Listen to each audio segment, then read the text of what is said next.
a Hungria oficialmente apertou o botão de pânico. O primeiro-ministro Viktor Orbán ordenou que o exército se desloque para a fronteira com a Ucrânia com máxima segurança.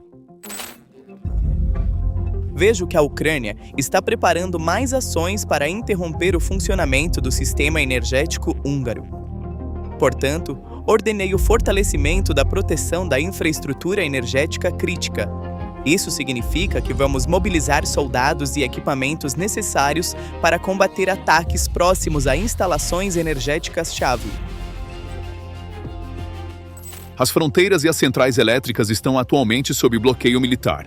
Milhares de soldados e veículos militares estão sendo enviados para as fronteiras.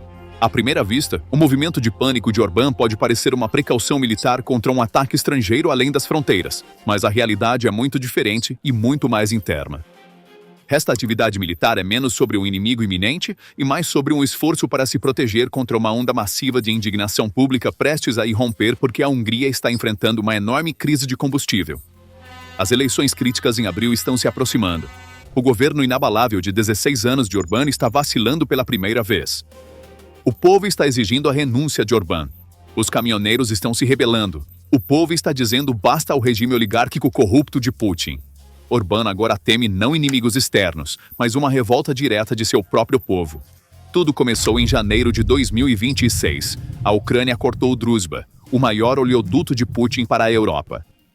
Quando a Croácia, a única rota de escape, também fechou suas portas ao petróleo russo, Orbán ficou sem ar. Já enfrentando protestos nas ruas e forçado a renunciar, Orbán, encurralado, sacou suas espadas completamente. A cortesia diplomática foi jogada pela janela, e a infame ameaça em vídeo direcionada a Zelensky chegou.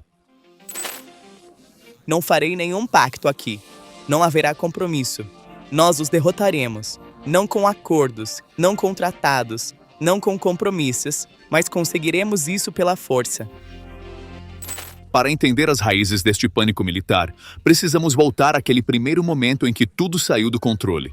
Dezembro de 2025.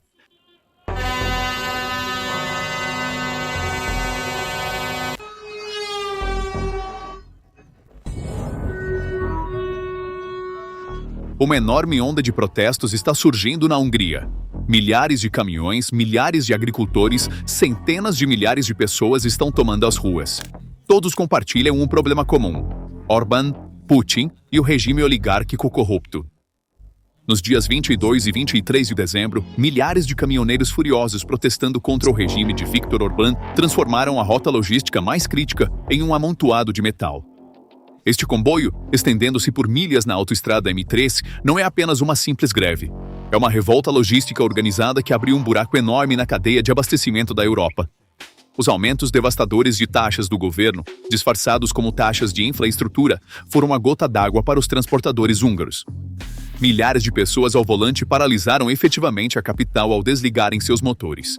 O som das buzinas ecoando pelas ruas de Budapeste é a prova mais concreta de que a promessa de estabilidade de Orbán foi esmagada por seus próprios trabalhadores. O epicentro do incidente é a rodovia M3, que vai do nordeste da Hungria até a capital e é a espinha dorsal do tráfego de trânsito europeu. O ponto onde o protesto começou não é apenas uma estrada, mas também um corredor estratégico que permite que mercadorias da Ucrânia, Romênia e Eslováquia fluam para a Europa Ocidental. Na manhã de 22 de dezembro, motoristas organizados sob o movimento Több mint Camionos, mais que caminhoneiros, bloquearam esta rota estratégica com seus veículos maciços, fechando efetivamente a entrada norte de Budapeste. De acordo com os dados da Utinform, este congestionamento não afetou apenas a M3, mas também paralisou o anel viário M0, a principal rede de distribuição ao redor da capital. As áreas de descanso de Silas e as estradas de ligação estavam lotadas de caminhões imóveis. Imagens de drone mostram claramente que a faixa externa da rodovia estava completamente ocupada por caminhões, enquanto o tráfego nas outras faixas parou devido a este gargalo. Então, qual foi a razão técnica por trás deste exército logístico? Aqui vemos as novas regulamentações de pedágio que o governo tentou implementar discretamente, mas que causaram pânico no setor. O pacote anunciado no final de novembro previa um aumento exorbitante de mais de 50% nos pedágios das estradas principais. Essa taxa estava bem acima da inflação e teria eliminado completamente as margens de lucro do setor. Em resposta à reação negativa, o governo fez uma retirada tática, anunciando que reduziria o aumento de 50% para 35% e adiaria a proibição total até março de 2026. No entanto, este recuo não acalmou a raiva. Pelo contrário, aprofundou a crise de confiança. Isso porque os representantes do setor viram que o governo chegou a esse compromisso a portas fechadas apenas com grandes gigantes da logística próximos a ele, como a Waberers, que supostamente está ligada ao genro de Orbán. Pequenos transportadores perceberam que não estavam na mesa e que o sistema foi deliberadamente manipulado para permitir que os grandes engolissem os pequenos. O povo húngaro já estava respirando fogo. Esta convulsão econômica desencadeia um terremoto político ainda maior nas ruas. O povo húngaro já está bastante irritado e tenso enquanto espera. Agora, uma crise muito maior do que dezembro de 2025 está se aproximando, e os pedidos pela renúncia de Orbán já haviam começado muito antes. Viktor Orbán, o aliado mais leal de Moscou na Europa, está enfrentando o maior pesadelo de sua carreira política. No dia 14 de dezembro, as ruas húngaras viralizaram mundialmente nas redes sociais. Centenas de milhares de pessoas tomaram as ruas com tochas nas mãos. Essas tochas não eram uma demonstração de amor, mas sim acesas para derrubar o regime de Orbán. Centenas de milhares de pessoas em Budapeste exigiram o fim da impunidade e a renúncia de Viktor Orbán, um colaborador da Rússia. O edifício do parlamento foi cercado por dezenas de milhares de pessoas, lideradas pelo líder da oposição. Enquanto o líder da oposição Magyar gritava que tudo estava acabado, dezenas de milhares de pessoas pediam a renúncia de Orbán em uma só voz. Esta era a voz de um país inteiro dizendo: basta. Ruína e caos estavam vindo para a ordem estabelecida por Putin e seus governantes de elite. Apenas na semana passada, a influência russa na Bulgária foi abalada por um terremoto político silencioso, mas profundo. Agora, não são os tremores secundários desse terremoto, mas sua onda principal que atingiu a Hungria. Estes não são apenas protestos comuns ou simples questões políticas internas. Este é um ponto de ruptura estratégico onde o último assento do Kremlin na mesa europeia foi derrubado. O governo de Orbán está vacilando. No final de fevereiro de 2026, Orbán enlouqueceu, e ele não parou nas ameaças que mencionamos anteriormente porque uma enorme multidão amante da liberdade o estava pressionando a renunciar. Orbán afirmou que Kiev e Bruxelas estavam por trás desta crise energética. Eu tinha certeza de que haveria alguns truques sujos. Agora eles estão fazendo para nós aquele protótipo sobre o qual só falamos até agora. O que acontece se a Ucrânia, trabalhando junto com Bruxelas, cortar a Hungria do petróleo e gás russo barato? O que acontece então? E ele usou sua arma mais implacável, a chantagem financeira. Acho que os ucranianos têm dinheiro para pagar suas contas até abril. Depois de abril, surgirá um gargalo financeiro muito sério lá. Se começarem, os ucranianos terão dinheiro. Se não começarem, não terão dinheiro. Orbán estava ameaçando um país devastado pela guerra com os cofres da União Europeia. Mas chantagem diplomática e retórica dura não são suficientes para encher os tanques vazios nas refinarias. O oleoduto Druzhba costumava suprir cerca de 65% a 86% das necessidades totais de petróleo da Hungria. Essa é uma taxa de dependência massiva. É relatado que o país está atualmente tentando salvar a situação usando suas reservas estratégicas de 90 dias. Se esta crise não for resolvida diplomaticamente a curto prazo, os números refletidos na bomba podem ser assustadores. Há rumores de que o preço por litro de gasolina de 95 octanas poderia atingir a marca de 14 em muito pouco tempo. Esta potencial explosão nos preços da energia não só forçará as pessoas a desligarem seus carros, como também aumentará os custos de transporte e os produtos nas prateleiras dos supermercados ficarão mais caros. O já frágil crescimento econômico poderia oficialmente deslizar para um atoleiro de estagflação, e esta é uma onda que poderia fechar todas as pontes da agricultura à logística. O resultado desta onda, como vimos nas ondas de rebelião e protesto que acabamos de mostrar, termina com a queda completa de Orbán e sua renúncia forçada. Agora, enquanto essas feridas políticas ainda não cicatrizaram, um cenário de crise de combustível massiva e colapso econômico está se aproximando.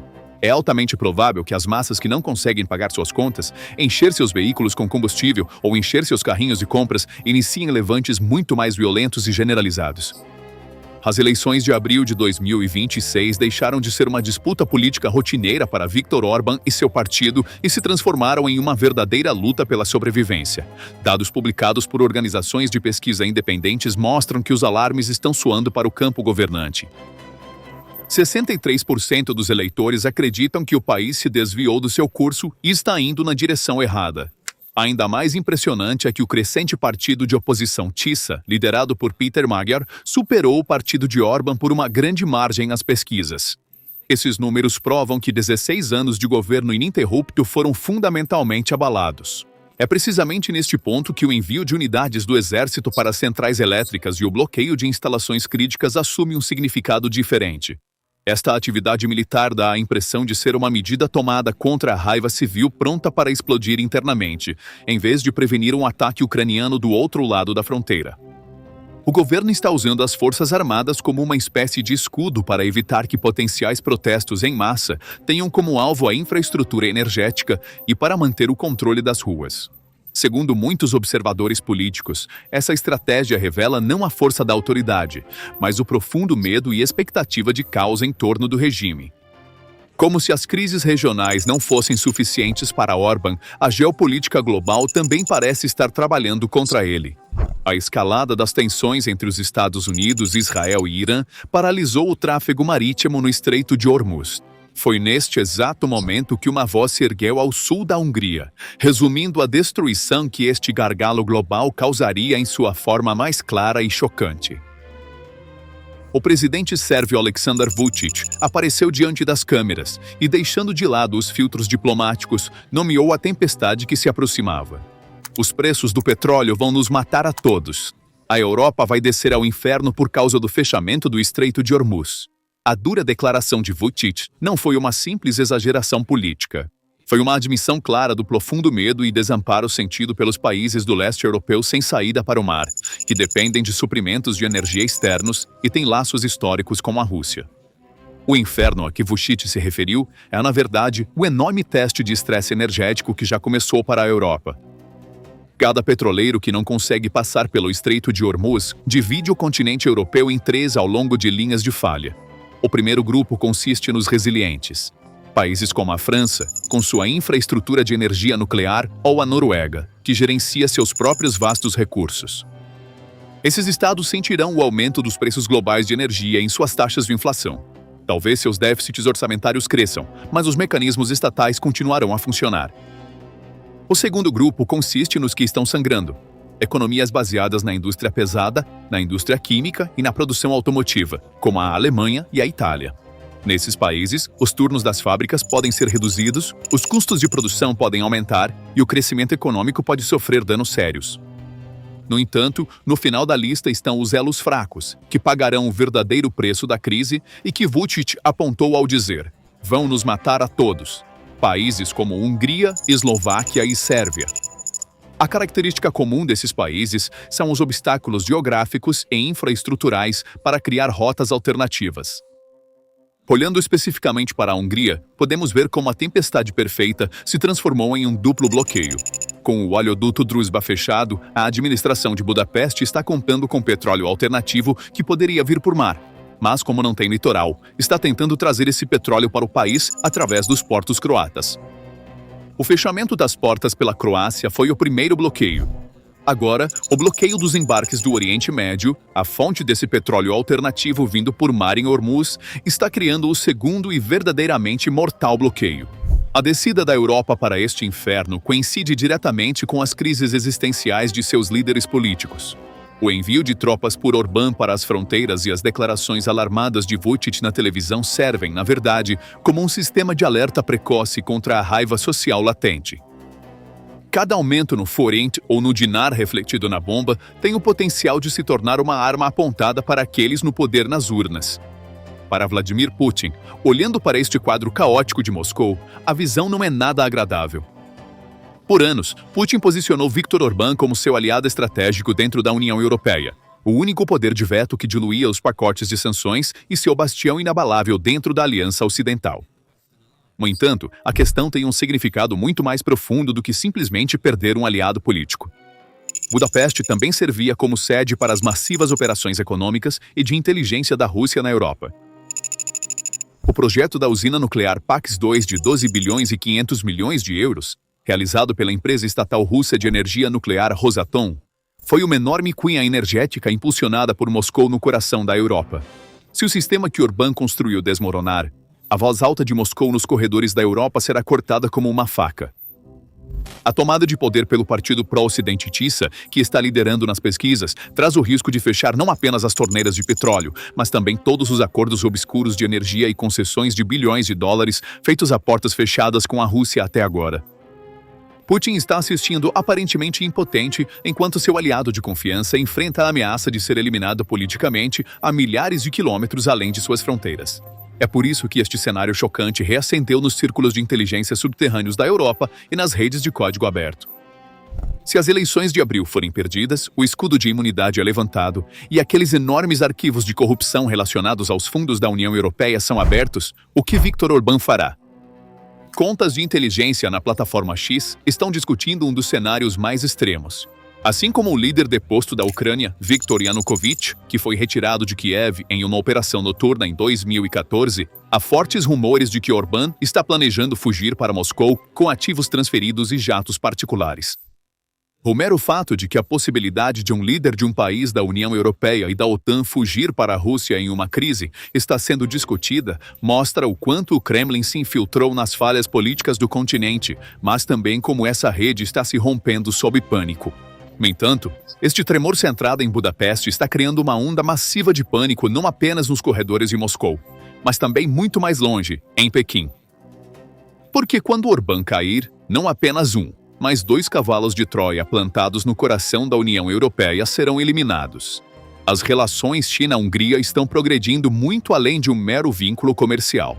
A política de longa data de abertura ao Oriente de Orbán transformou o país no centro operacional de Pequim na Europa.